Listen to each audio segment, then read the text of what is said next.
The village in it with a map and a plan. No place too tiny for this determined man. Crossing the counties one by one, you'll see in every English corner a bit of history.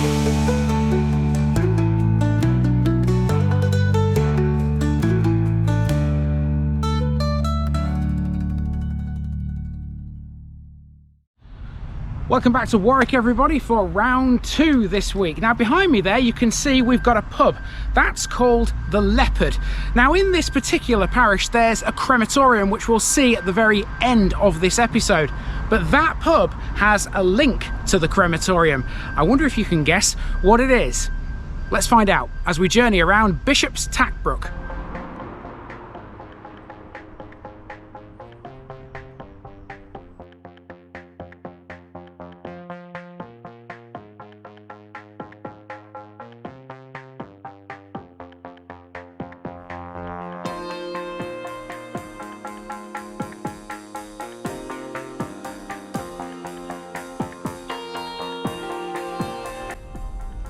Bishop's Tachbrook, Bishop of Chester's boundary brook. For round 2 in Warwick we've crossed the southern portion of Whitnash, that's for another time because it's massive, to another small village on the southeastern edge of the district. This is Bishop's Tachbrook and it's a beauty. Located about 3 miles south of Warwick itself, Bishop's Tachbrook contains a number of traditional half-timbered buildings and several modern residences. Without a doubt, one of the prettiest villages around in these parts, it's been linked with death for a long time. Don't worry, it's not as ominous as that sounds. Death, as we know, is part of life. It's a universal acceptance that someday we will face it. For several years, the local deceased were brought to what is now the Leopard, a pub on the outskirts of the village. The oldest part of it used to be the morgue for the crematorium in Oakley Wood. It no longer has that role, but the crematorium still exists, and it's still functional. Bishop's Tachbrook has much more to it than that. That piece of dark yet quirky history is balanced with that of the church, a fabulous structure in the middle of the place, which has links to a Saxon saint. Arguably, some of the most interesting landmarks aren't even in the village. I'm talking about such things as Mallory Court to the north and the Guide Dogs for the Blind Association to the south. There's plenty more, and it's all wrapped up in the beautiful Warwickshire countryside. So, let's get moving and go and see it.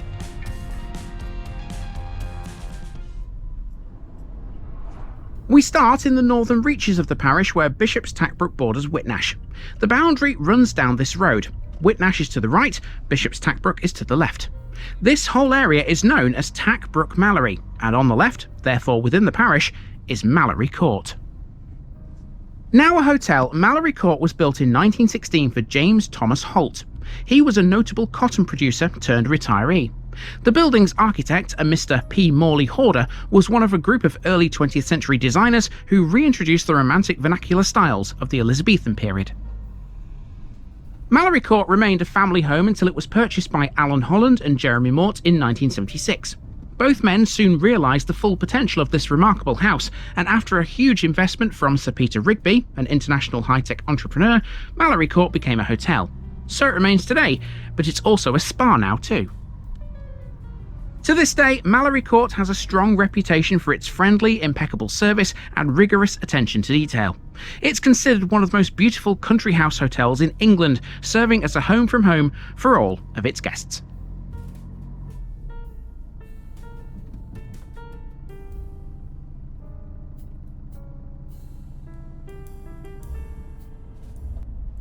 Now we're slightly further along the road and we're in a brand new housing estate, Oakley Grove. This estate is part of the reason why Bishop's Tachbrook's population is so high. The site was previously a collection of arable fields.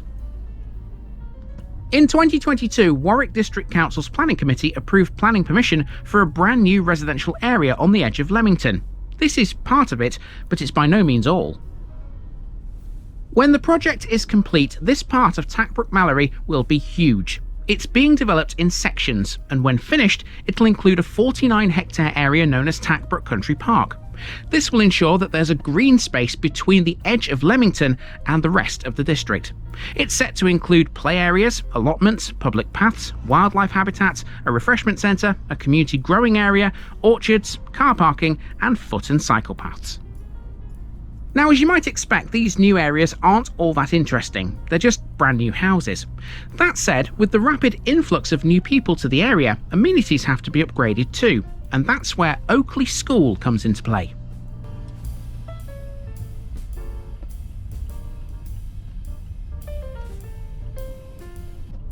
This lane between Tachbrook Mallory and the main village leads to Oakley School. It's a brand new co-educational all-through school which formally opened in September 2023. Its first students were temporarily housed in a facility at nearby Myton School until construction was fully completed. Oakley School was built to serve the needs of over 1,000 school placements generated by Oakley Grove. With an initial funding of £56 million, Oakley School was the most expensive ever funded by Warwick District Council. It was supposed to open a year earlier than it actually did. The decision to delay it was met with anger from the new Oakley Grove residents, who'd relocated with the expectation of the school being ready for 2023. Oakley School's lack of a sixth form has also faced criticism, although Warwick Council remain adamant that a new sixth form here was not urgently needed.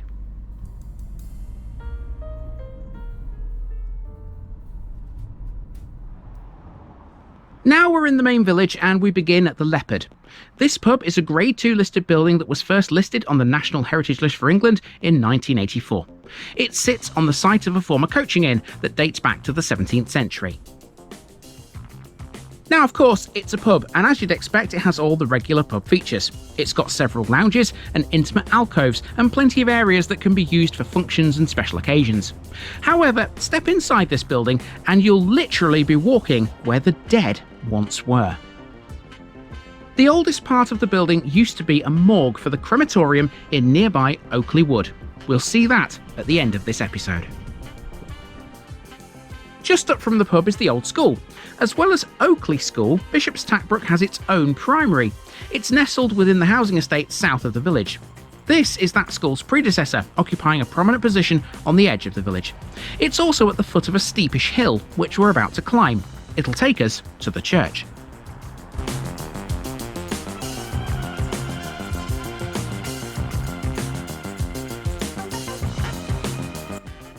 This is St Chad's Church. St Chad was the first bishop of Mercia in 669 AD. This was originally a wooden structure, but was replaced by the current building in the 12th century. It includes a chancel, a nave, north and south aisles, a south porch, and a west tower. St Chad's has undergone many alterations over time, including the addition of the north aisle and the tower in the 14th century, and the addition of the south aisle in the 15th century. It has two notable stained glass windows. The main east window depicts the resurrection and was given in memory of Charles Kingsley, the 19th century novelist who wrote The Water Babies. The window in the north aisle dates from 1863 and is a fine example of the early work of one William Morris. The font is likely earlier than the entire building and may even be Saxon.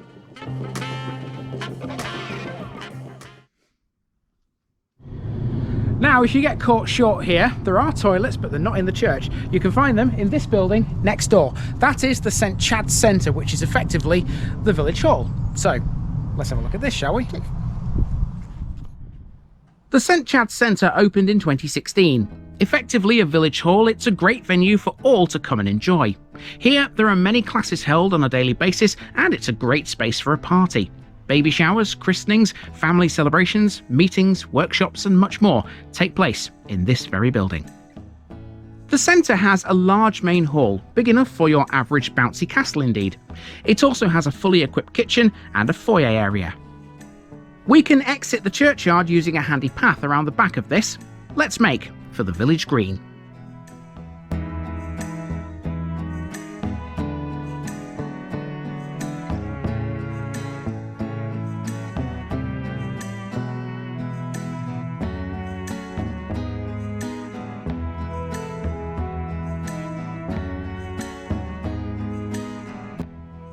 And here we are at the Green, the central focal point of Bishop's Tachbrook. With the gorgeous autumnal colours all around us, we spent a few moments here admiring the prettiness of the village that we're in. The next section saw us traverse a housing estate centred upon the long St Chad's Road running west towards the edge of civilization. This is a modern housing estate which accounts for a lot of the village's population. Even without Oakley Grove, Bishop's Tachbrook would still have a sizable number of residents. Let's follow this to its end.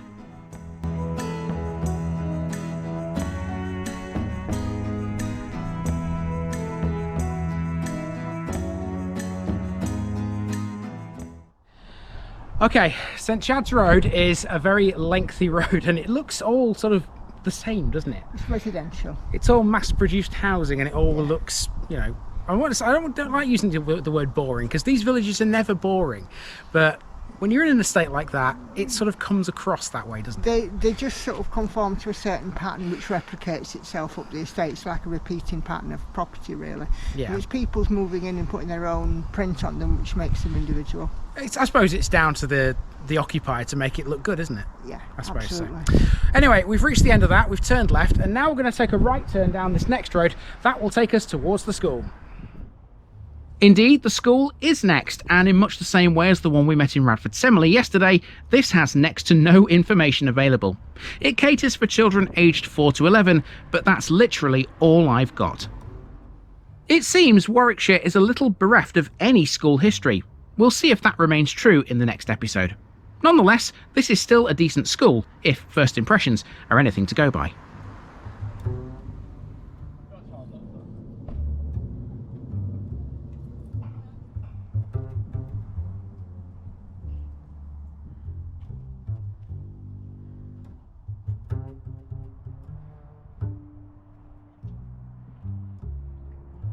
Now we're at the Sports and Social Club, buried deep within the same estate as the school.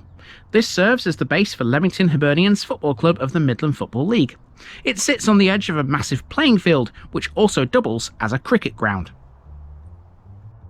The club hosts a variety of events throughout the year, including a bonfire night display and the Tackfest music festival. Located next door is a huge children's play area, which includes a BMX track. The playground you see here has recently replaced an old, outdated version. Now, with a whole host of brand new facilities, it's been given a fresh lease of life. All the equipment within the new playground was selected following consultation with many members of the community, from the parents of toddlers through to all years of Bishop's Tachbrook Primary School.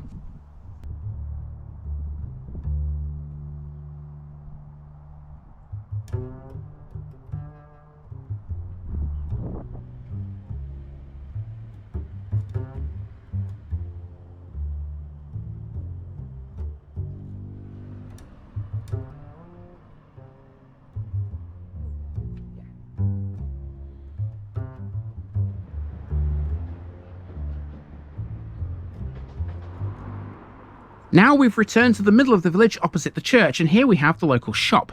Again, there's not a lot to say about this, but there was at least the opportunity to get the parish marked off. We can do that by way of the notice board on its wall. 2 down and 30 to go in Warwick.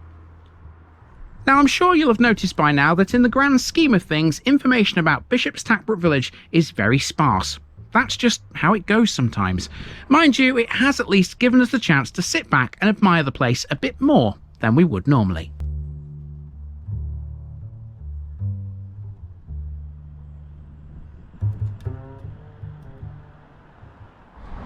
Okay, so we've pretty much finished our walk around Bishop's Tachbrook. All we have to do from this point is to head back down the hill towards the old school and the Leopard pub. And yes, indeed, and try it out, because it does serve food. We know that because when we got here we saw a chef walking around in the car park, so it definitely does serve food, and it's definitely open as well. Might be some food pics, gratuitous food pictures in here. There could be. Let's see. Let's go try it out.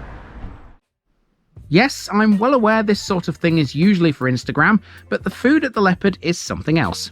Here's Nikki's, the dressed Caesar salad with hoisin sauce. And this is mine, the sea bream. Even though it's not a whopping great plateful, this was still ideal. A bit pricey perhaps in here, but it's worth it, folks. Call in if you're ever this way on. To finish this episode, we find ourselves back in the car again, this time to the south of the village. We're heading here for the National Centre for Guide Dogs. It's a breeding centre where puppies are raised to become the canine friends of anyone and everyone with a visual impairment. The history of guide dogs in the UK can be traced back to 1931. That's when Muriel Crook and Rosamond Bond trained the first 4 British guide dogs in a lock-up garage in Wallasey, Merseyside. They were German Shepherds named Folly, Flash, Meta and Judy. 3 years afterwards, the Guide Dogs for the Blind Association was formed. The first permanent trainer was Nikolai Lyakov, who came to England in 1933. In 1941, the organisation's premises at the Cliff in Wallasey was commandeered for war purposes, and the association moved to where they are now. There are 8 regional guide dog centres. 4 are guide dog training schools, but this is the only one that's a breeding centre. Up to 1,500 puppies are bred here every year.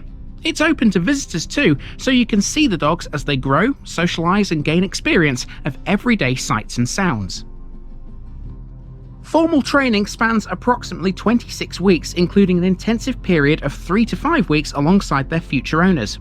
In 2020, there were around 4,800 working guide dog partnerships in the UK.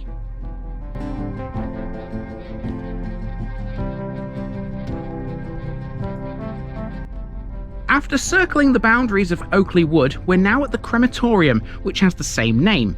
This opened in 1971 and it's owned and run by Warwick District Council. In some ways, even though it's deep in the heart of Oakley Wood, this is the ideal site for such a sombre establishment.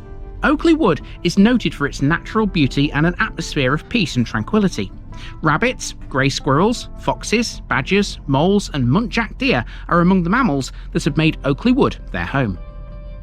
It's been the constant endeavour of the council to retain the character of the crematorium's woodland setting.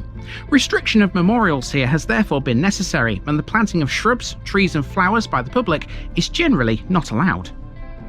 The grounds encompass 21 acres, 7 of which have been set aside for a woodland garden of remembrance.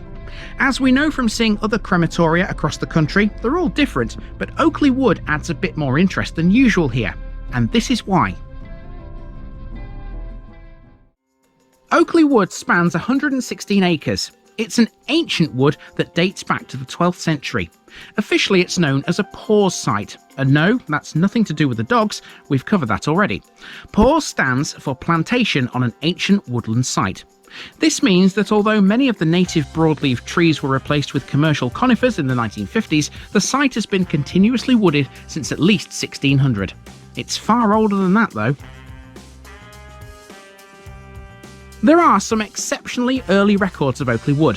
One of the earliest mentions Richard Pesh, the Bishop of Coventry and Lichfield from 1161 to 1182, who granted part of Oakley Wood to Bordesley Abbey in Worcestershire. However, the deed does not say exactly which part of the wood was granted or whether it was any more extensive than it is today. The current southern part appears to be secondary woodland because it includes a substantial earthwork of uncertain origin and function. This part of the wood may not have been part of Oakley's medieval extent. A map dated 1710 gives the name Morton Close to that part. Morton Close was identified as a separate wood in 1609, and it does look as though it developed as secondary woodland in the 16th century. There's no medieval record of it though, so it's impossible to know exactly what the earthwork remains are. Regardless, Oakley Wood is a fascinating place and a really unusual spot for a crematorium. And speaking of unusual, we happened to visit this when a service was taking place. Now this is not something I'd normally do, but we were well out of the way. Check out all these classic cars. It seems whoever was getting their final send-off here must have had a connection to these motors somehow. Even Del Boy's three-wheeler was spotted amongst the many. I'd love to know what the story was behind these. Let me know if you do.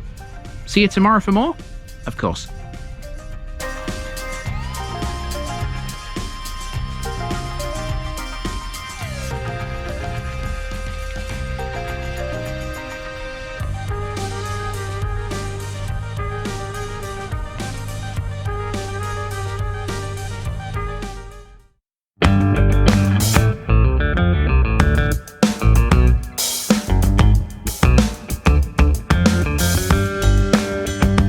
Now, just before I go, remember, this video is part of a huge project to visit every civil parish in England. That's more than 10,000. These routes are pre-planned, and due to time constraints, I can't cover every detail or walk down every street. Please don't complain if this video missed something out. I pronounce names how I choose to. I am very aware that local dialect may vary, and I don't take kindly to criticism about this. You've been warned. It's impossible to know everything too. If this video was terrible, make your own. If you're a regular watcher of The Village Idiot, you're not the only one. If you've got a small business, why not use my videos to advertise it? Leave a comment below if you're interested.